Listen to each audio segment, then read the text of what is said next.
Thank you. Thank you. Good afternoon to all of you.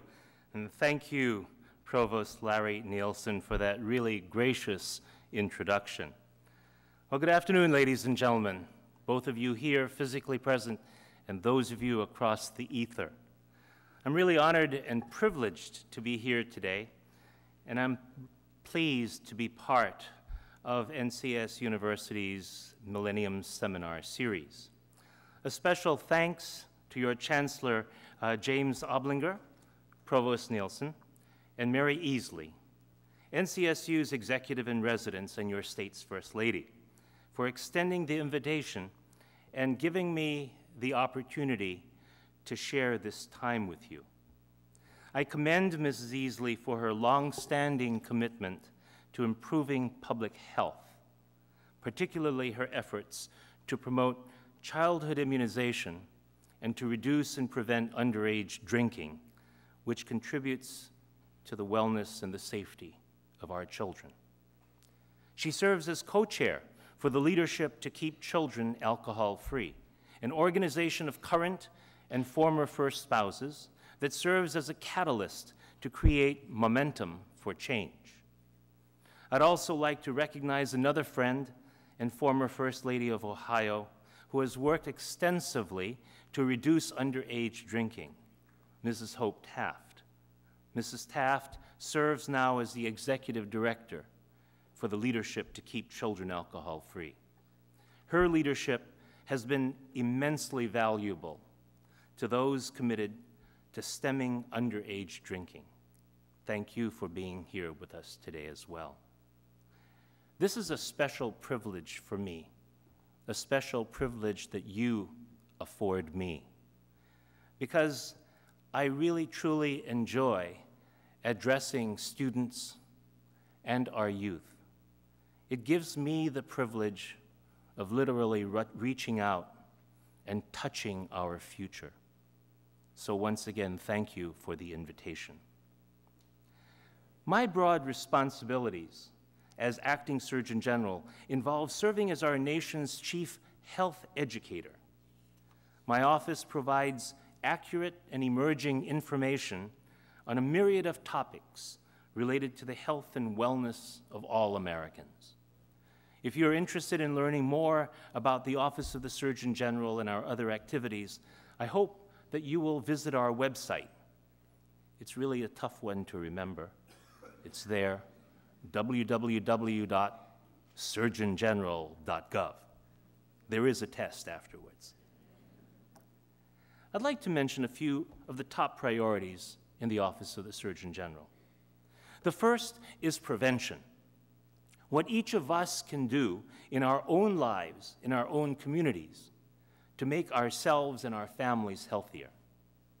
According to the CDC, the Centers for Disease Control and Prevention, more than 90 million Americans live with chronic disease. Chronic disease causes 7 out of 10 deaths every year. And treating people with chronic diseases accounts for about 75% of the $2 trillion that we in America spend on health care each year. Our health system is focused on treatment more than on prevention. We must place more emphasis on prevention. Keeping people healthier longer reduces the cost of care. And when I say the cost of care, it is not only the economic cost.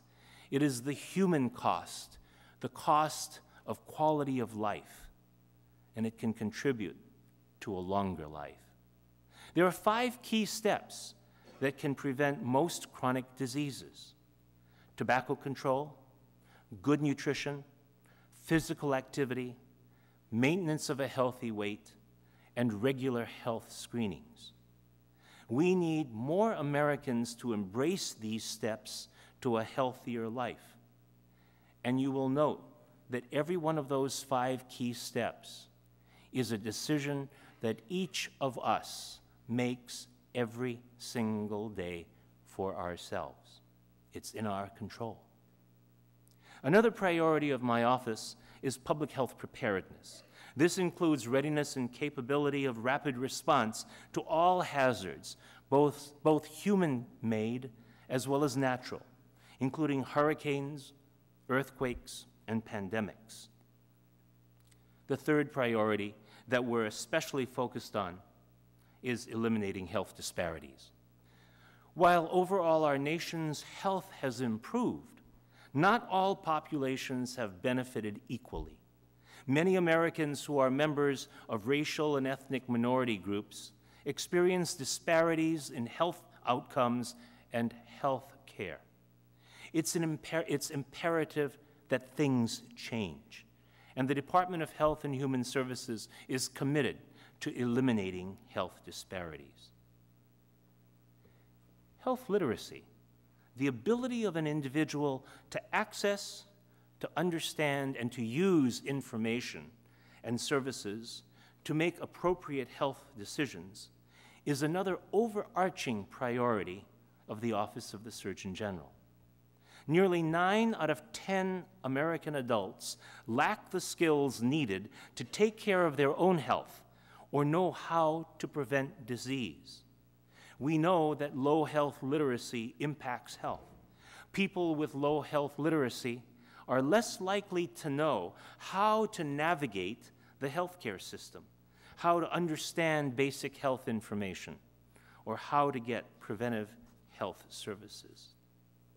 As healthcare continues to become more and more complex, the importance of being health literate will increase. And that's not only on the part of the patients, of the people, it's also on the part of the health providers. How often do we as health providers speak in professional terms, doctorese, to our patients, those whom we serve? And those whom we serve leave our offices scratching their heads, thinking, now what is it that my health provider tried to tell me? Without health literacy, the ability to hear, to understand, to embrace, and then ultimately to put into action the information that we provide, we as health professionals provide those whom we serve. We cannot begin to address disease prevention or public health preparedness or eliminate health disparities. For more than 3 decades, I've worn the uniform of the U.S. Public Health Service. And as acting Surgeon General, I have the privilege of leading the day-to-day operations of the Public Health Service Commission Corps, an organization of more than 6,000 public health professionals.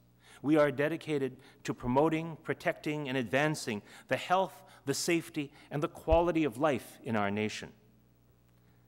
During my career, I've had the privilege of serving as the Assistant Bureau Director and the Medical Director of the Federal Bureau of Prisons, as well as in my current position as Acting Surgeon General.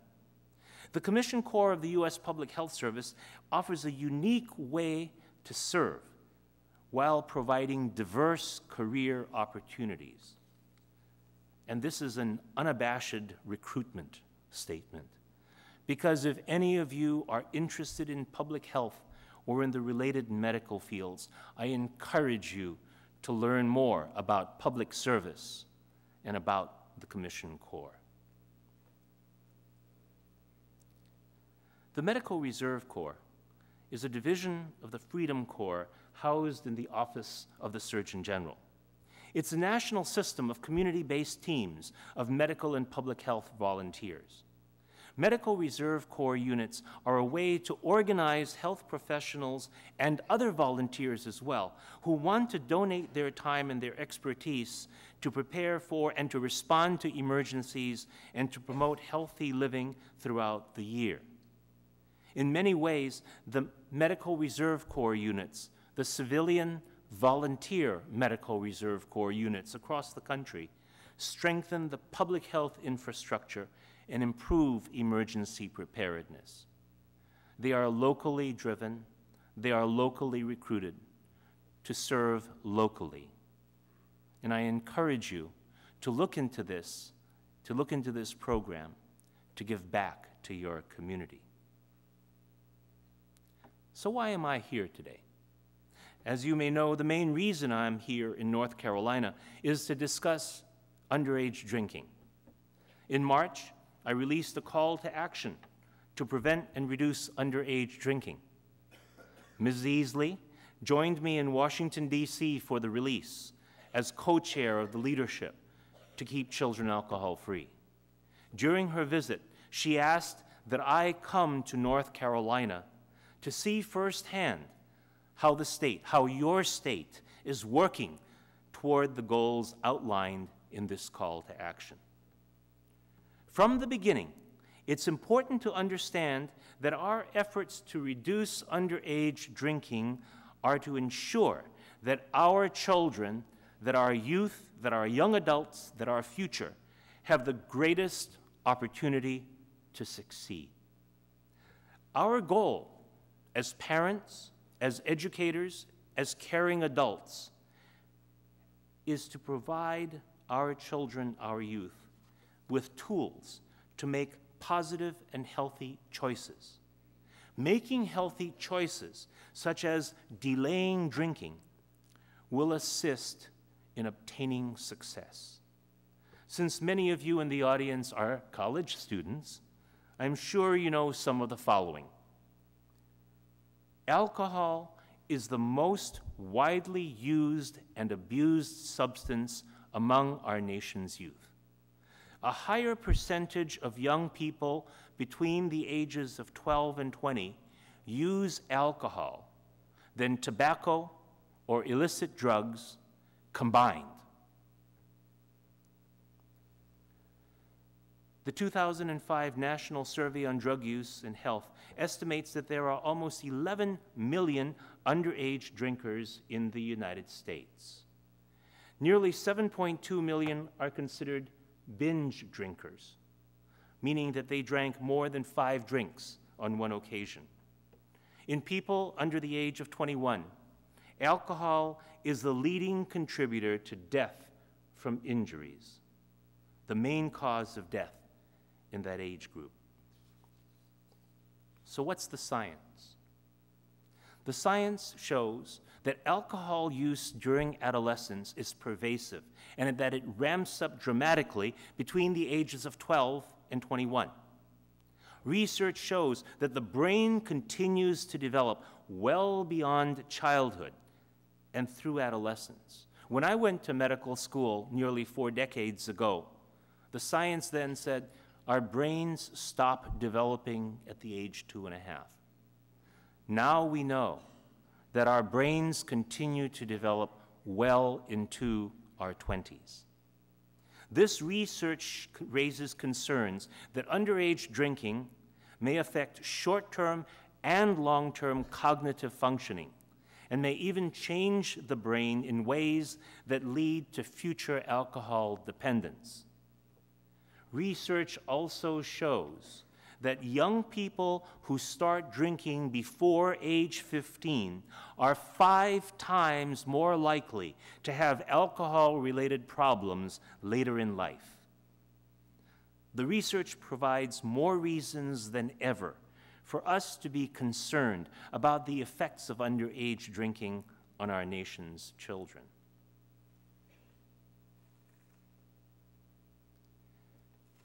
"5,000 deaths of people under the age of 21 are linked to alcohol in our nation." But what does 5,000 really mean? Let's put this in perspective, and let's put it right here at NC State.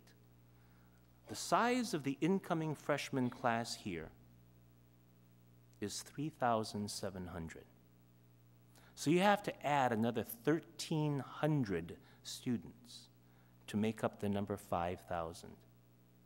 Imagine that. Every year, the entering class plus another 1/3 here at NC State wiped out because of underage drinking. And that's preventable.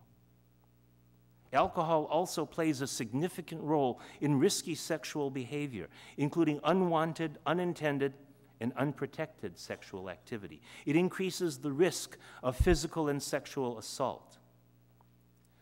Approximately 600,000 students, more than 500,000 students, are unintentionally injured while under the influence of alcohol.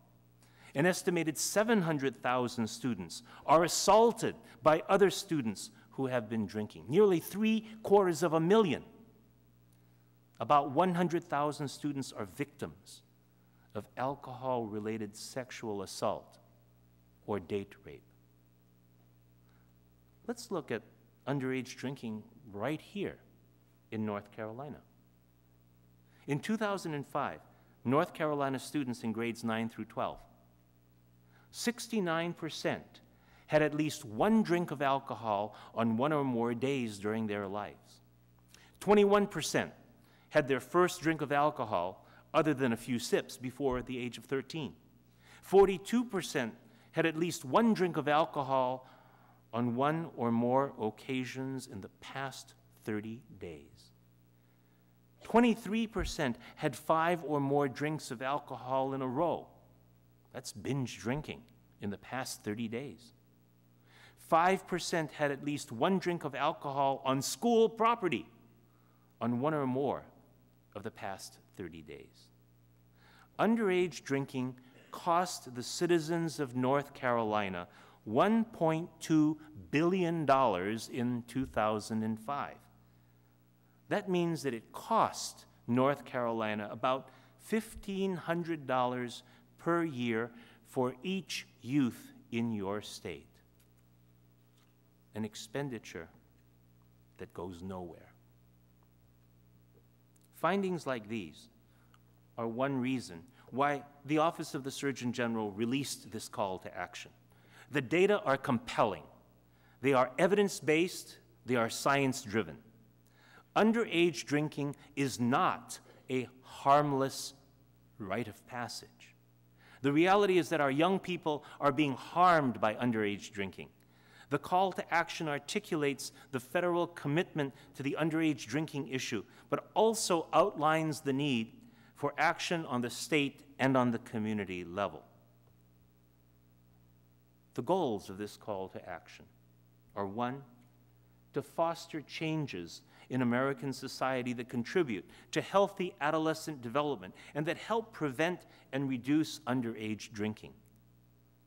2, engaging parents and schools and communities, all levels of government, all social systems that interface with youth, and the youth themselves in our coordinated national effort to prevent and reduce underage drinking and its consequences.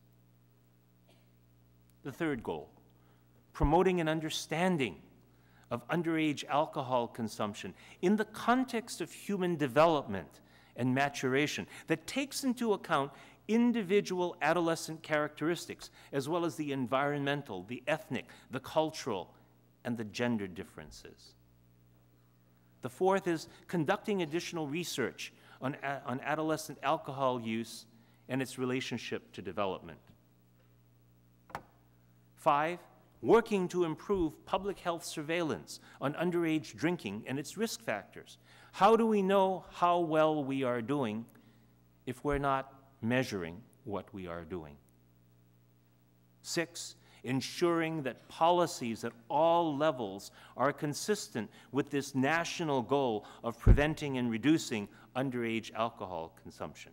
I'm confident that when we are broadly discussing this among parents and teachers and community leaders and young people themselves, these goals of the call to action to reduce and prevent underage drinking will be understood, will be appreciated, will be embraced, and will literally save lives. The federal policy efforts to address underage drinking is coordinated by the Interagency Coordinating Committee on the Prevention of Underage Drinking. This community's member agencies support a wide range of programs in a comprehensive response to the challenge of preventing underage drinking. I'd like to take just a couple of moments to highlight some of these federal activities. Through the Enforcing Underage Drinking Laws, it's pronounced UDL, this initiative, the U.S. Department of Justice devotes dollars to enforcement, to holding young people, parents, and communities accountable for their choices. The National Highway Traffic Safety Administration within the Department of Transportation partners with Students Against Destructive Decisions to develop numerous program materials to address underage drinking and driving. Currently, SAMHSA, the Substance Abuse and Mental Health Services Administration, has reached out to parents, their children, educators, and others. SAMHSA convened more than 1,200 town meetings in all 50 states last year.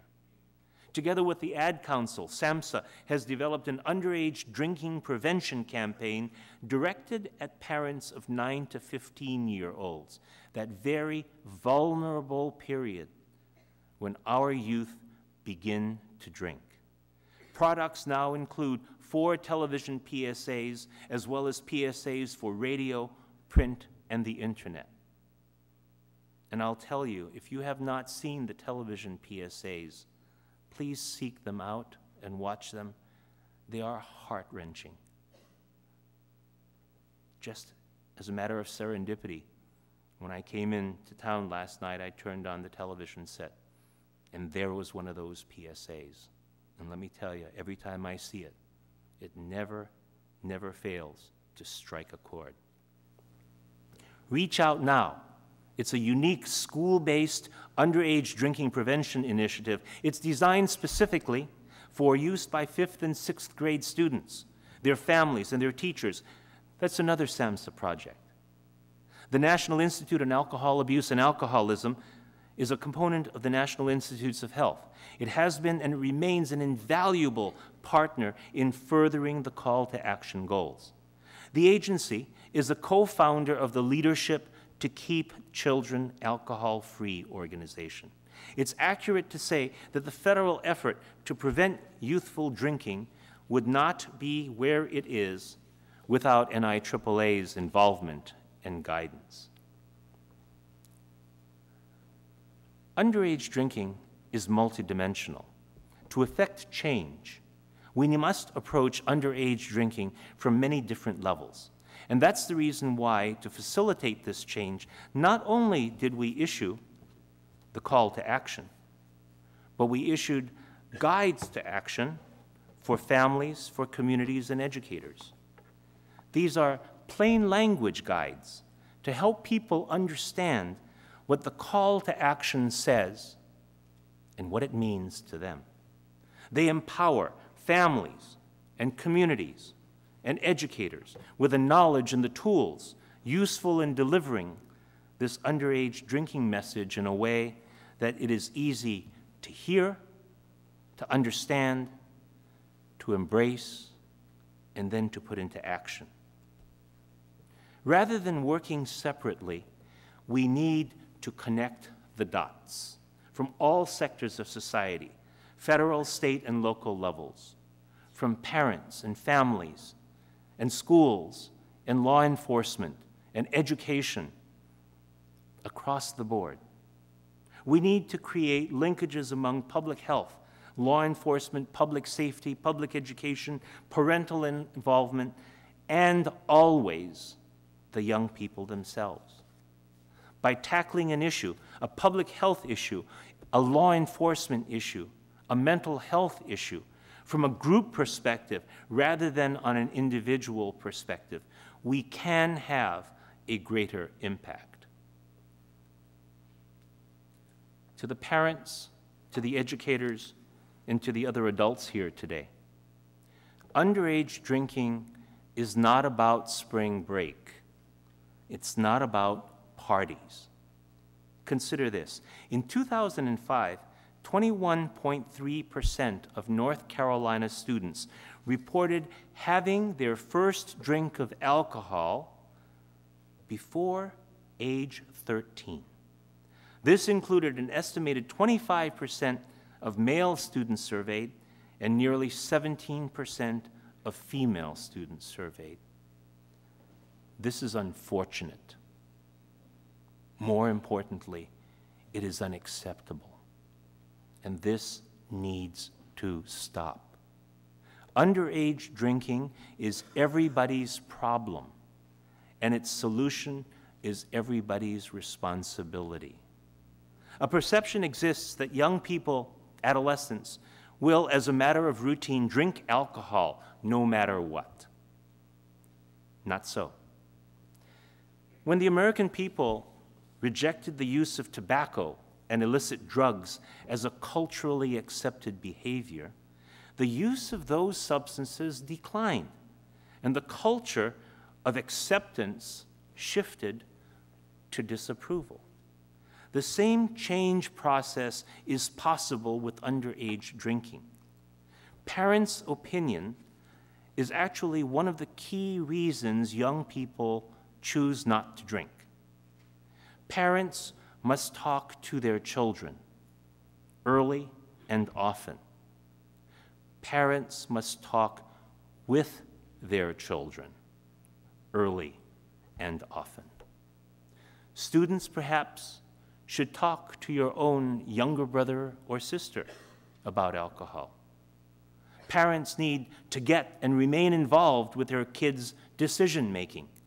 Parents must send clear, unequivocal, and consistent messages that underage drinking is unhealthy, it is unsafe, and it is unacceptable. Period. When parents do so, they won't be popular.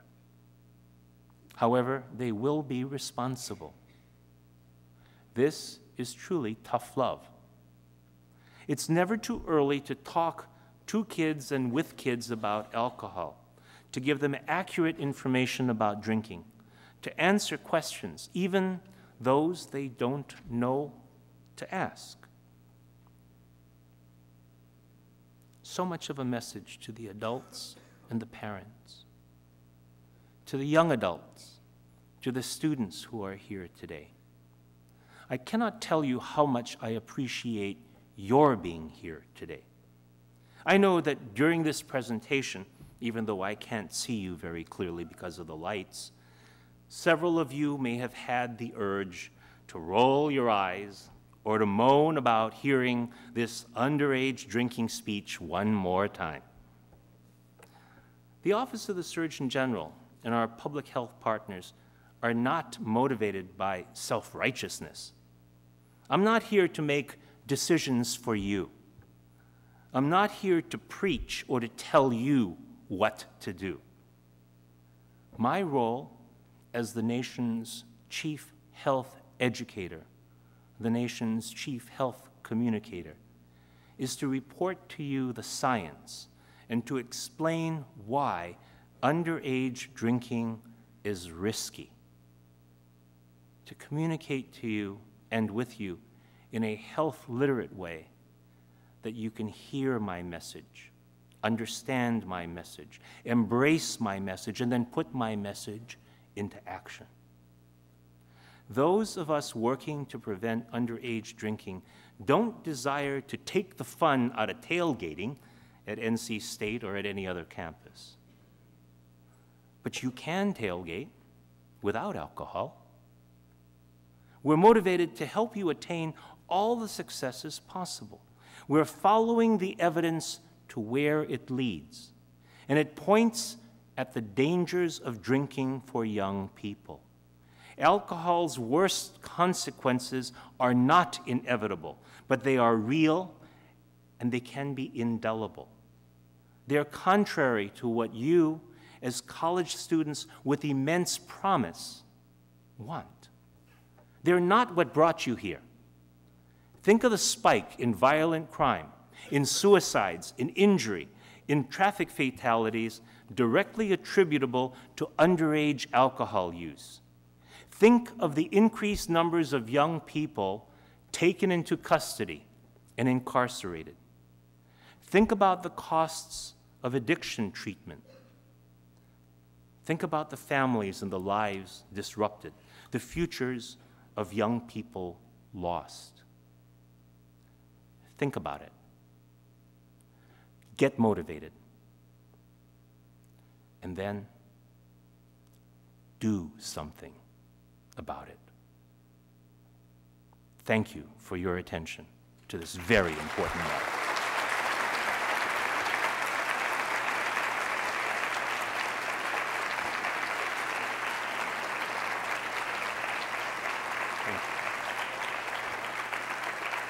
Thank you. Thank you. Good afternoon, Admiral Moritsugu. Good afternoon. My name is Nathaniel Myers, and I'm a freshman here at NC State University, majoring in mechanical engineering. I'm a Park Scholar, and I'm also in the University Honors Program. Our audience today was so kind as to come up with some questions for you based on your presentation and your seminar, and I have the honor and the privilege to deliver those questions for you. But before I begin the questioning, I would like to say that I am happy to learn that Chancellor Oblinger has arrived here at the seminar. He arrived right after you started speaking. So everyone, let's please give a warm welcome for our Chancellor.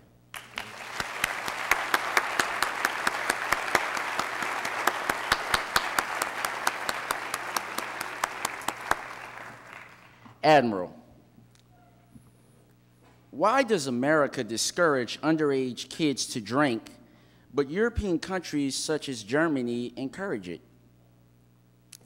Well, I'm not exactly certain that certain European countries encourage underage drinking, but rather that underage drinking is more permissive in certain countries overseas.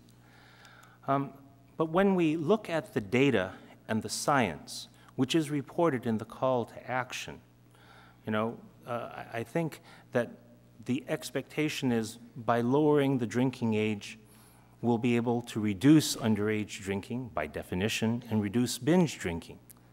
And in fact, when you look at the data and when you look at the evidence, in fact, those countries that have lowered the drinking age to 18 have in fact higher rates of binge drinking and higher rates of violence.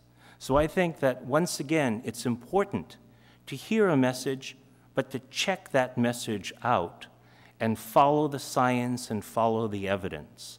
I encourage you to do that. And what may otherwise be an understanding that European countries have a lower rate of alcohol abuse is really not true. Thank you, sir. Thank you. The next question. Because drinking is such a prevalent activity of many of our underage kids, it can be difficult to stop them from drinking, considering the environmental influences such as family, friends, TV, etc. As a result, have you considered the old maxim, if you can't beat them, join them? In other words, instead of trying to raise awareness about instead of trying to stop kids from drinking, actually encourage them to drink more responsibly, because research shows that if you drink 1 to 2 glasses a day, that's actually healthy for your heart. Well, that's a great question. You can't beat them, join them. I think, again, I'd say we got to follow the science. We have to follow the evidence. And the science and the evidence very clearly show that if you are underage and you are drinking, you are more likely to put yourself at risk for trauma, as well as at risk for health disease, for health disorders. 5,000 of our youth every year die. 1,900 from automobile accidents, 1,600 from homicides, 300 from suicides, and others from drownings and burns and falls, not to mention the injuries that are associated with it. So if the word is, if you can't beat them, join them, are you arguing we ought to join the 1,900 who are killed in automobile accidents as well? I think that when we think in those terms, that's the short-term impact, the immediate impact. What about the long-term impact as our brains are continuing to develop, as our youth's brains are continuing to develop? And what we are finding as far as the epidemiology, that if you start drinking under age 15, You will be 5 times as likely to have an alcohol problem after age 21. The arguments, I think, are self-evident. I don't think that anybody who looks at the data and the science would come to that conclusion of, if you can't beat them, join them. Thank you. Well answered. Thank you, sir. When attempting to change social norms about underage drinking, is it more effective to focus on the parents or the youth? That is a very excellent question and perception. And that's one of the reasons why in the call to action, we make a very, very clear point that it is not one or the other that we need to focus in on, but rather that we need to focus in on the entire community. We need to connect the dots so that each one of us who is trying to do the right thing, from our youth to their parents, to the adults, to the school systems, to law enforcement, to our legislators, that we are increasing the dialogue amongst these groups so that the approaches that we develop are linked with each other. We have seen the benefit of doing that with regard to underage smoking and underage illicit drug use. By coordinating an approach to those latter 2 issues, we've actually seen among our youth a gradual decline in underage tobacco use and underage illicit drug use. We have not seen that in underage drinking. And so when we talk about connecting the dots, it really is a case of looking not only at the parents, but also the kids, not one or the other, or not putting one at a higher priority than the other, but really embracing all areas and moving forward with that. So then what do you say to that student or that child whose parents drink openly and they look up to their parents, but they see them drinking all the time? What do you say to that student to help them? What I would say to that student is, number one, we have a law, and the law says that drinking under age 21 is illegal. Your parents, I presume, are over the age of 21. And so that's argument number one. Argument number two, though, is a very, very important element, and that is part of the responsibility of us as the adults and as parents, and that is that we have a responsibility to model positive behavior. Drinking over the age 21 is not illegal. I enjoy a glass of wine occasionally myself, but it's important, if you are going to choose to drink when it is legal, that you do so in moderation and responsibly. Because, and I have a 5-year-old daughter, you know, my daughter sometimes doesn't listen to what I say, but let me tell you, she never fails to imitate what I do. And so from that perspective, you know, the answer is really, we need to be responsible when it's legal for us to drink responsibly, and to model the right behavior for our children. Thank you. Thank you. The Marine Corps has recently changed their policies to allow lower drinking ages for soldiers. Isn't this a mixed message? I think that is exactly the point about having a mixed message. We understand very clearly what the medical and the health consequences and the social consequences are of drinking before the age 21. And we need to be consistent and very clear with what we know as far as science. And the science tells us beginning to drink before the age of 21 is dangerous. End of story. Thank you. Would you call the level of success of your program effort to stop underage drinking successful at this point?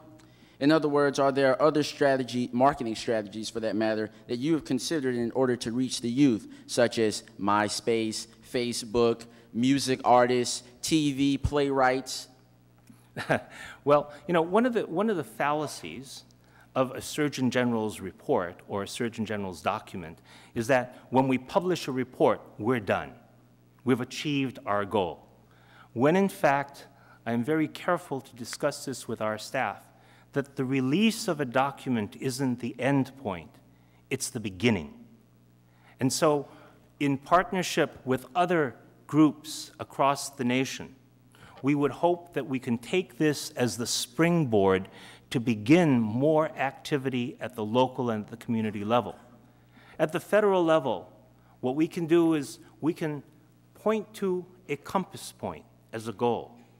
But then, to put it into action, we need to take it down into the state level and into the community levels, because one size does not fit all. The issues that surround underage drinking, for example, in North Dakota, where I just came from, are not necessarily the same kinds of issues that you might find in Utah or in Florida or right here in North Carolina. It's no secret, because it was brought to my attention in North Dakota. In North Dakota, the culture is one of drinking. And so our children in North Dakota have a different kind of a challenge, where the environment appears to be much more accepting of drinking and underage drinking. That's part of being able to take it into the communities, because you in your communities know what will work best. And so, no, we have not gotten to the end point with regard to this call to action. This is the beginning. And by taking it into the state of North Carolina with your leader, the First Lady, taking that, embracing it, and making certain that across North Carolina, you and your communities are embracing it and putting it into action. That is where we will measure the success, not by the simple publication of this document. Next question. With the data of brain development being incomplete in the 20th century, or 21st century, is a drinking age of 21 high enough to promote the healthiest public possible? We will have to look at science as it continues to evolve and we continue to learn more and more. I somewhat alluded to that when I described where nearly 4 decades ago I went to medical school, and the science at that time said that our brains stopped developing at the age of 2.5. And now we know better, and our brains are developing through the middle 20s. The age of 21 at this point is what our science, our data, and our society have decided is the marker that may very well move as we get more information and more science. But I think what's really key here, and that is part and parcel of what we do in the Office of the Surgeon General, is to look at the science and the evidence and the data, and to be able to make informed decisions based upon science and evidence and data. There are TV ads out there for things such as Miller Lite, Budweiser, and Royal Crown, and various drinks like that. Can anything be done to keep us from being bombarded with these beer ads on TV? Because the elimination of TV ads resulted in reduced smoking. There is an initiative that actually the First Lady rolled out just this morning, which was an initiative to take into the schools, into the middle schools, the capability of empowering our students with critical thinking and critical listening to the messages that we are bombarded with in our media society. Being able to take a message, being able to take an advertisement, and to break it down into its core messages and its embedded messages as well. That really is part and parcel of what I'm referring to as health literacy. Because by being able to understand the messages, one is better able to be critical of those messages and to determine whether or not those messages, those advertisements, should be believed or not believed, followed or not followed. We use the same kinds of messages from the Office of the Surgeon General. And what we need to do is provide those as tools, as part of the toolkit for our youth to be able to be critical in analyzing the messages. There are issues when those whom we all admire are drunk. I mean, I think I was watching, again, a late-night program about how a very, very famous young female singer, BS, Britney Spears, you know, was literally drunk on a major national and international program. Well, people look up to people like Britney because she's an idol. I'm very concerned about those mixed messages, and I certainly hope that our youth will read the right message from that. And that is, that's not something that I want to emulate, but rather it's something that I want to be able to avoid.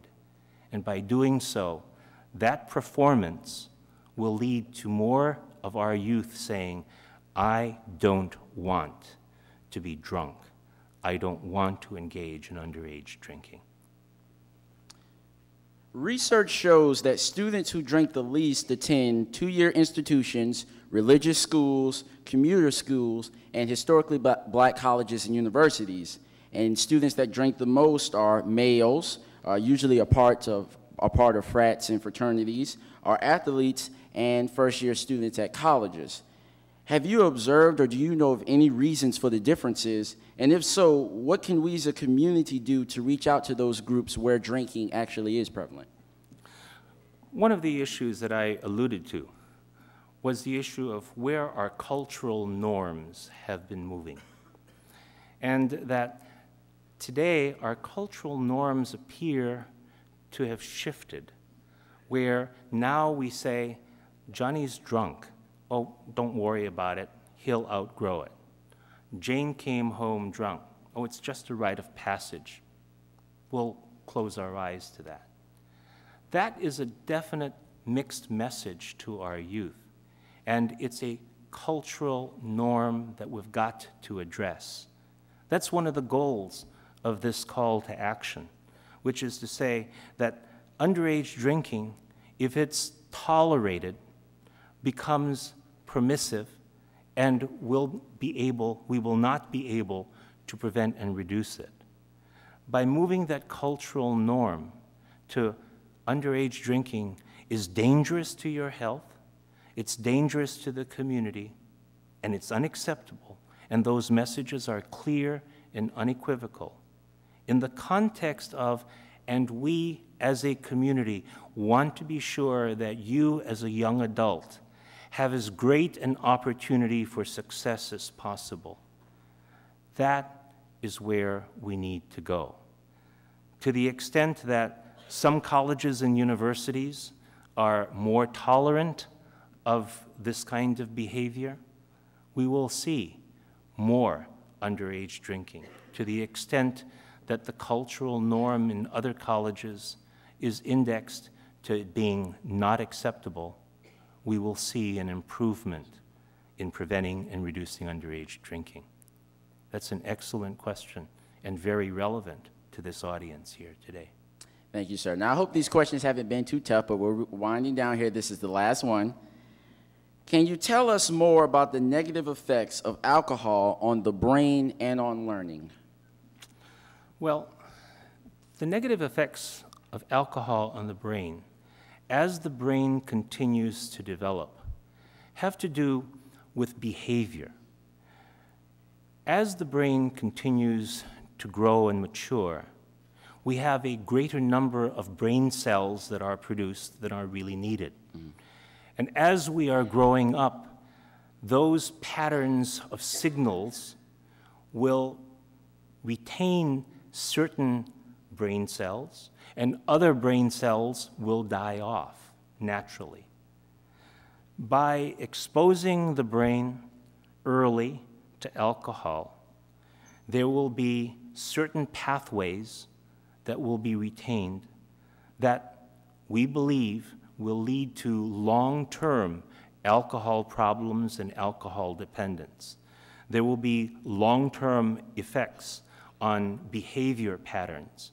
There will be long-term effects on memory. All of these, again, you would say, well, wait a minute. My parents drank when they were young, and they're okay. Okay, that's true. That may very well be true. But they were lucky. We know the science. We know the risk that you take when you drink and you are underage. Why take the risk? Why not give yourselves the greatest opportunity to be successful throughout your lives? That really is the core message of preventing and reducing underage drinking. It's not waving our fingers collectively and saying, shame on you, but rather, we want to help all of our youth achieve as much as they can and be as great and productive members of our future society as they can be. Thank you all very much for your attention. Thank you for your questioning. Thank you for commitment here.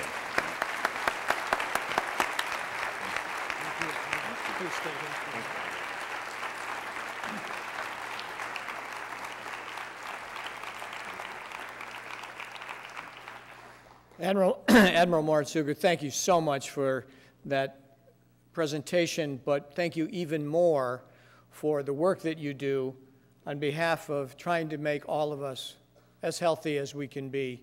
And your message of achievement for all of us really fits in with NC State's stated mission of achievement, and the sign that you see everywhere around campus that says achieve, and achieving the best future for each one of our students, for each one of our faculty, for each one of our staffs is exactly what we're about.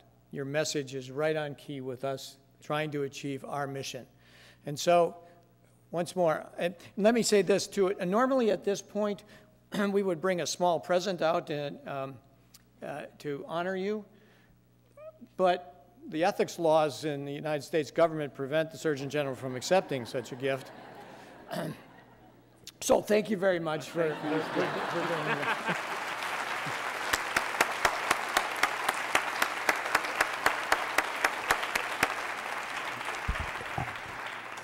Thank you for observing the ethics regulations, which have both civil as well as criminal penalties.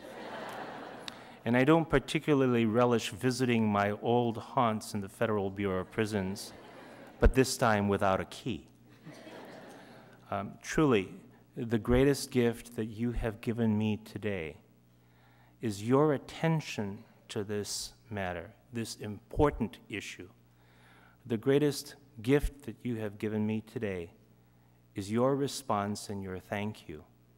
The greatest gift that you can give me today and for the future is to hear the message, embrace it, and then do something about it.